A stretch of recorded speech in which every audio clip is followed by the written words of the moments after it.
जय Hind. Live times के digital platform पर आप सभी का बहुत स्वागत है। मैं हूं आपके साथ पिंकी धनखड़।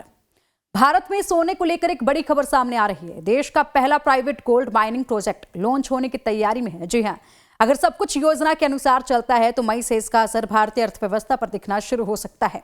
अभी तक भारत में सोने का खनन मुख्य रूप से सरकारी नियंत्रण में रहा है, खासकर होती गोल्ड माइंस कंपनी लिमिटेड जैसी कंपनियां ही इस क्षेत्र में सक्रिय रही हैं। लेकिन अब पहली बार निजी क्षेत्र की एंट्री इस सेक्टर में एक बड़ा बदलाव ला सकती है।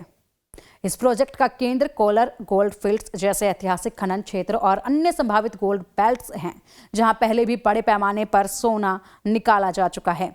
खास बात यह है कि इन प्राइवेट कंपनियों को आधुनिक टेक्नोलॉजी, ऑटोमेशन और बेहतर एक्सप्लोरेशन तकनीकों के साथ काम करने की अनुमति मिलेगी, जिससे सोने के उत्पादन में तेजी आने की उम्मीद है। भारत दुनिया के सबसे बड़े गोल्ड कंज्यूमर्स में से एक है, लेकिन उत्पादन के मामले में काफी पीछे है। इसलिए हर साल बड़ी मात्रा में सोना आयात करना पड़ता है, जिससे देश का ट्रेड डेफिसिट बढ़ता है। अगर यह प्राइवेट माइनिंग प्रोजेक्ट सफल होता है तो भारत की सोने की घरेलू उत्पादन क्षमता बढ़ेगी और आयात पर निर्भरता कम होगी। इसका सीधा असर विदेशी मुद्रा भंडार पर पड़ेगा, क्योंकि सोना आयात करने में हर साल अरबों डॉलर खर्च होते हैं।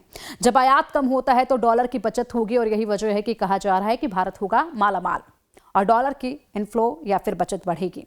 सरकार ने पिछले कुछ सालों में माइनिंग सेक्टर को खोलने के लिए कई सुधार किए हैं, जैसे कि मिनरल ऑक्शन प्रक्रिया को आसान बनाना और प्राइवेट प्लेयर्स को लाइसेंस देना। इसके तहत अब कई प्राइवेट कंपनियां गोल्ड ब्लॉक्स की नीलामी में हिस्सा ले रही हैं और एक्सप्लोरेशन के लिए निवेश कर रही हैं। यह कदम मिनिस्ट्री ऑफ माइंस की रणनीति का हिस्सा है, जिसका उद्देश्य देश के खनिज संसाधनों का बेहतर उपयोग करना है।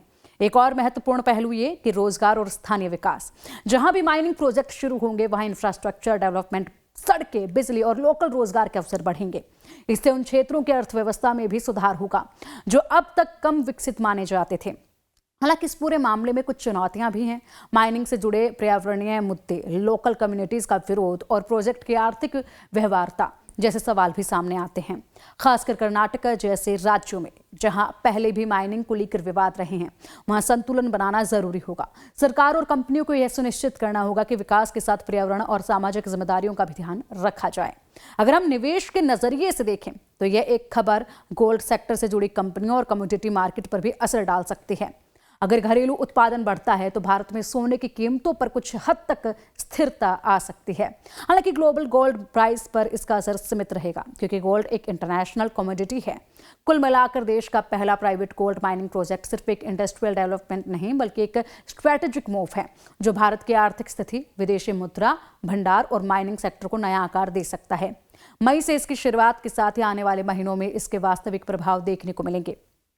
क्या वाकई में भारत सोने के मामले में आत्मनिर्भरता की ओर आगे बढ़ रहा है, या ये सिर्फ एक शुरुआत होगी, यह समय ही बताएगा।